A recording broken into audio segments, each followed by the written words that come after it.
pertandingan antara Arema versus Persebaya berakhir dengan keunggulan Persebaya 3-2. Kemenangan Persebaya Surabaya atas Arema menjadi kali pertama setelah penantian 23 tahun.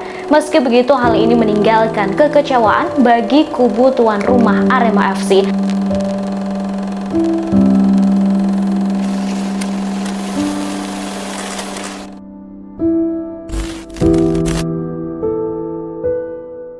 Assalamualaikum warahmatullahi wabarakatuh. Selamat pagi dan selamat datang di acara hari ini. Hari ini kita akan berdiskusi dan mengulas tuntas tentang kejadian Kanjuruhan Malang. Sebelum memulai acara ini, izinkan saya memperkenalkan diri saya. Saya sendiri sebagai host dan tuan rumah yang akan memimpin jalannya diskusi ini. Dan tak lupa pula saya memperkenalkan para tamu yang hadir pada hari ini. Di sebelah kanan saya terdapat Ketua Penyelenggara Sepak Bola antara Arema dan Persebaya. Dan di sebelahnya lagi terdapat Komnas HAM, dan di sebelahnya lagi terdapat Kapolri, dan di sebelah kiri saya terdapat tim independen pencari fakta, dan di sebelahnya lagi terdapat pengamat sepak bola. Baik, di sini saya akan memulai diskusi kita kali ini. Dan yang pertama, sebagai Ketua Penyelenggara Sepak Bola antara Arema dan Persebaya, bagaimana tanggapan Anda akan kejadian Kanjuruhan yang terjadi? Ya, Assalamualaikum warahmatullahi wabarakatuh. Sebelum saya menyampaikan pendapat saya tentang kejadian tersebut, izinkan saya untuk meminta maaf kepada 132 korban dan keluarga korban yang dirugikan atas peristiwa tersebut. Menurut saya, kejadian tersebut terjadi karena miskomunikasi antara panitia pelaksana dan aparat keamanan. Sebab penggunaan gas air mata ini dilarang oleh FIFA. Harusnya pengamanan melakukan tindakan yang persuasif di dalam stadion. Bagaimana harusnya ada antisipasi agar penonton tidak turun langsung ke lapangan. Aparat bisa mempertimbangkan sehingga bisa turun langsung ke lapangan. Menurut saya, penerapan operasional pengamanan harus berbeda antara di luar dan di dalam stadion. Sebab dampaknya juga akan berbeda jika gas air mata tersebut ditembakkan di dalam ruang tertutup seperti stadion dan di ruang terbuka. Namun hal tersebut kurang diperhatikan. Makanya terjadi berdampak seperti kejadian yang lalu. Ini yang sebenarnya saya mau sampaikan kepada pihak keamanan, senjata peluru apapun tidak boleh dibawa. Kemenpora harus menuntut undang-undang olahraga, aturan detail edukasi panitia, keamanan hingga supporter harus dibuat dengan melibatkan berbagai pihak, mulai federasi, fanbase, supporter, sehingga kejadian serupa tidak terjadi di kemudian hari. Ini harus dilatih untuk mengubah cara pandang menangani penumpukan massa atau supporter. Semua yang terlibat, mulai dari sipil, tentara, polisi, tidak hanya supporter yang harus diinvestigasi, tetapi menyeluruh. Siapa yang terbukti salah harus dihukum agar jera. Hukuman dapat memperbaiki dunia persepak bolaan Indonesia ke depannya. Sekali lagi, saya mohon maaf kepada keluarga korban yang berduka atas kejadian tersebut. Sekian dari saya, terima kasih. Baik, terima kasih. Dan selanjutnya di sini ada Kapolri. Bisa diceritakan sedikit kronologi yang membuat tim kepolisian menggunakan gas air mata untuk mengamankan para supporter? Kami dari aparat kepolisian sebelumnya meminta maaf kepada seluruh korban tragedi ini. Alasan kami dari aparat menembakkan gas air mata ke supporter dan penonton karena kami hanya ingin menyudahi keributan tersebut. Tragedi Kanjuruhan Malang pasca laga Arema FC versus Persebaya Surabaya pada tanggal 1 Oktober 2022 yang menewaskan 132 orang. Sebelumnya, pada tanggal 12 September 2022, panitia dari Arema FC telah mengirimkan surat rekomendasi terkait pertandingan tersebut. Namun, kami dari pihak Polres meminta panitia untuk mengubah jadwal pertandingan menjadi pukul 15.30 waktu Indonesia bagian Barat karena pertimbangan faktor keamanan. Namun, usulan kami ini ditolak oleh PT Liga Indonesia Baru karena alasan masalah penayangan siaran langsung yang menyebabkan kerugian ekonomi. Sekian, terima kasih. Baik, terima kasih atas kronologinya. Dan selanjutnya di sini ada tim independen pencari fakta. Apa saja yang tim Anda lakukan untuk menemukan dan mengungkap fakta akan kejadian tragedi Kanjuruhan ini? Kami dari tim gabungan independen pencari fakta akan menyerahkan hasil investigasi kami kepada Presiden Joko Widodo pada tanggal 14 Oktober 2022. Setidaknya ada 132 orang yang meninggal akibat berdesak-desakan keluar dari gas air mata yang ditembakkan oleh para polisi. Kenapa banyak korban yang berjatuhan? Karena ruang untuk masuk dan keluar itu satu jalur. Jadinya ketika para supporter mau keluar, dia itu berdesak-desakan, banyak yang pingsan dan terjatuh di bawah dan kemudian diinjak oleh supporter lain yang sedang berlarian untuk keluar. Nah, adapun juga laporan lengkap kami yang diserahkan kepada Presiden Joko Widodo. Yang pertama itu kesimpulan untuk PSSI. Yang pertama, tidak melakukan sosialisasi atau pelatihan yang memadai tentang regulasi FIFA. Yang kedua, adanya keengganan PSSI untuk bertanggung jawab. Yang ketiga, tidak mempertimbangkan faktor resiko. Kemudian kesimpulan untuk PT Liga Indonesia Baru. Yang pertama, tidak adanya kehadiran unsur pimpinan PT Liga Indonesia Baru. Yang kedua, tidak mempertimbangkan faktor risiko atau menentukan jadwal pertandingan. Yang ketiga, supervisi lapangan tidak melaksanakan tugasnya secara maksimal. Kemudian kesimpulan untuk panitia pelaksana, yang pertama, tidak memahami tugas dan tanggung jawab. Yang kedua, tidak memperhitungkan kapasitas stadion. Yang ketiga, tidak menyiapkan rencana dalam menghadapi keadaan darurat. Kemudian kesimpulan security officer. Yang pertama, tidak memahami tugas dan tanggung jawab. Yang kedua, tidak mampu mengkoordinasikan unsur pengamanan. Yang ketiga, tidak menyampaikan keharusan dan larangan dalam pertandingan. Kemudian, aparat keamanan. Kesimpulan untuk aparat keamanan. Melakukan tembakan gas air mata secara membabi buta. Yang kedua, tidak adanya sinkronisasi antara regulasi keamanan FIFA. Kemudian yang terakhir, kesimpulan untuk supporter.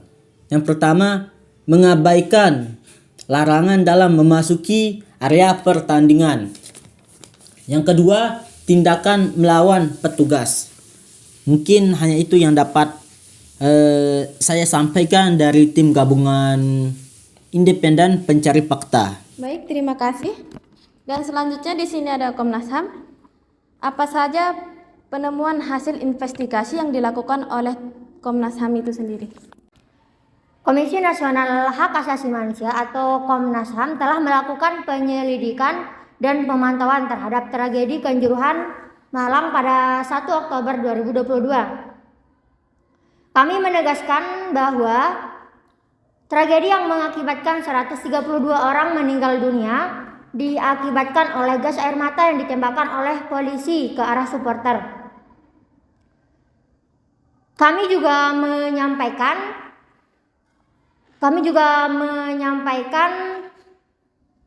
temuan atas hasil investigasi yang dilakukan setelah tragedi Kanjuruhan Malang. Setidaknya ada 7 temuan atas hasil investigasi tersebut. Yang pertama, pintu stadion terbuka. Komnas HAM mengonfirmasi bahwa seluruh pintu di stadion, termasuk pintu di sisi selatan, terbuka pada saat supporter berlarian untuk menyelamatkan diri setelah polisi menembakkan gas air mata. Adapun pintu yang terbuka hanya berukuran 1,5 x 1,8 meter yang bisa dilalui oleh 2 orang dan lebarnya sekitar 2,7 kali 1,8 meter. Tragedi di Kanjuruhan ini tidak pernah terjadi walaupun pintu terbuka dengan ukuran yang sama. Namun karena adanya tembakan gas air mata dari polisi yang membuat supporter berlarian berhamburan dengan jumlah yang besar dan pada saat yang sama yang membuat para supporter berdesak-desakan dan kehabisan oksigen. Yang kedua, gas air mata ditembak pada pukul 22:08. Setelah laga Arema kontra Persebaya berakhir, situasi sempat kondusif. Para Aremania yang turun ke lapangan hanya untuk menyemangati para pemain jaga mereka, tetapi malah berbuat rusuh.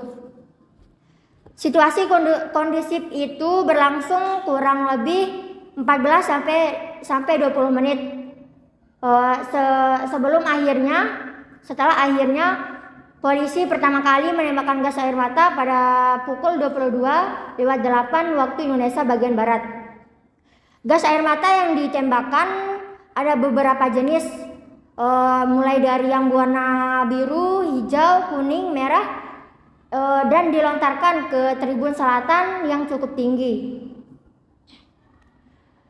Komnas HAM juga telah mengantongi karakteristik senjata yang digunakan polisi pada malam itu dan sedang menguji selongsong dari gas air mata yang mereka temukan ke laboratorium.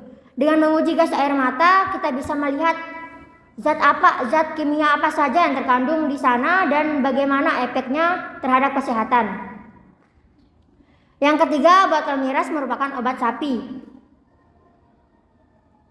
Setelah kerusuhan terjadi, aparat kepolisian sempat mengklaim menemukan 2 dus botol yang diduga merupakan minuman keras. Namun dari hasil penelusuran Komnas HAM bisa menyimpulkan bahwa botol yang berisi minuman keras itu rupanya adalah obat sapi. Salah satu kunci yang kami temukan berasal dari sebuah video yang direkam oleh seorang Aremania. Ironisnya, perekam video kunci itu justru menjadi 132 orang Aremania yang tak selamat dari tragedi kelam tersebut. Komnas HAM juga mengaku telah mengantongi rencana pengamanan termasuk analisis prakondisi dari persiapan laga Arema versus Persebaya yang berakhir dengan tragis. Dan yang terakhir, tiket dicetak over kapasitas, PT Lip tolak majukan laga. Sekian dari saya atau pendapat yang bisa saya sampaikan. Baik, terima kasih. Dan yang terakhir ada pengamat sepak bola. Bagaimana tanggapan Anda akan kejadian Kanjuruhan yang terjadi ini? Baik, menurut saya ini lumayan berita yang sangat-sangat mengenaskan ya atas tragedi yang terjadi di Kanjuruhan Malang ini. Dan saya turut berduka cita atas meninggalnya 132 orang Aremania. Saya mengerti akan hal yang terjadi ini. Saya tahu Aremania dan Persebaya itu adalah rival dan ini merupakan laga derby. Dan ketika kita kalah dalam laga derby tersebut, pasti itu sangat menyakitkan bagi supporter dari klub yang kalah itu, apalagi Aremania gitu.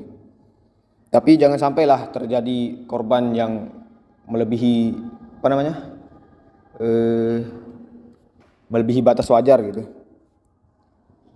Tapi ini ujung-ujungnya adalah olahraga dan aparat kepolisian juga kenapa gitu sampai menembakkan gas air mata, padahal dalam peraturan FIFA tertulis bahwa aparat kepolisian itu tidak boleh menembakkan gas air mata apalagi ke tribun penonton, di mana di tribun itu banyak sekali orang yang tidak bersalah gitu, seperti anak-anak maupun para ibu-ibu yang ikut menonton sepak bola di sana.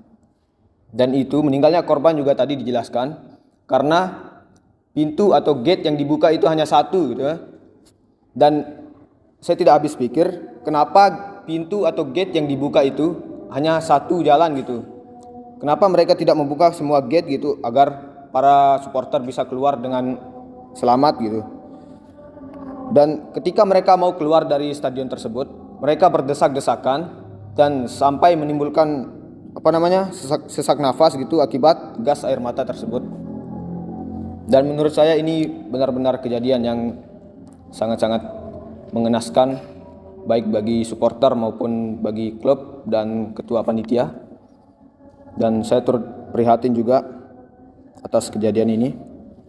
Dan mungkin satu-satunya orang yang bisa menyelamatkan Liga Indonesia ini hanyalah Bapak Presiden Joko Widodo, karena dia yang mempunyai kekuasaan pada negara ini.